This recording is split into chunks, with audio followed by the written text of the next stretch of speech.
Hi, and welcome back to the channel, and thank you so much for clicking into this video. Today I am going to teach you how to fix audio problem in Counter-Strike Go. Make sure that you stay until the very end of this video so you won't miss an important step or information, and without further ado, let's get on it. So, there are many reasons why your CSGO audio might not work from a corrupt sound driver or game files. It can also be caused by outdated audio driver in Windows or sound card drivers in your system. So, to address each probable cause, here are the corresponding fixes that you can try.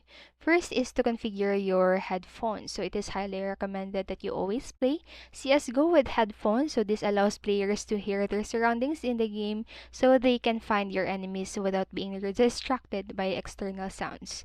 So to do this, go to your computer's control panel and click into the sound and press the image of the speaker and choose configuration and pick stereo. And click on the speaker labeled left and right. So confirm these changes and make sure that your audio is set to 16-bit or 16-bit, 44 and 100 Hz under the properties tab. And then next, what you can do is to check your in-game settings. I'm sorry. So if the sound settings on your gaming system are correct, your CS:GO audio won't work if they aren't set up right in the game. So to do this, just launch again your CS:GO and choose the settings button and click audio settings and then click onto the audio and tab, and just make sure that the audio output configuration is set to headphones, and make sure your master volume isn't muted or turned down too low.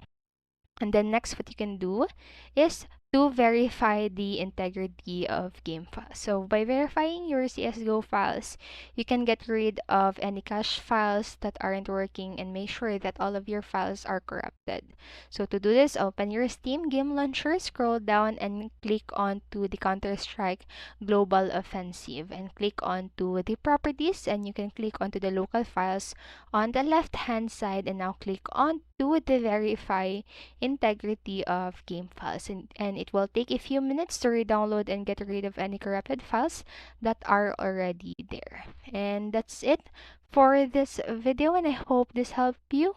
And remember, you can always pause this video or go back to the video and follow the steps at your own time. Thank you so much for watching and have a great day. Bye bye.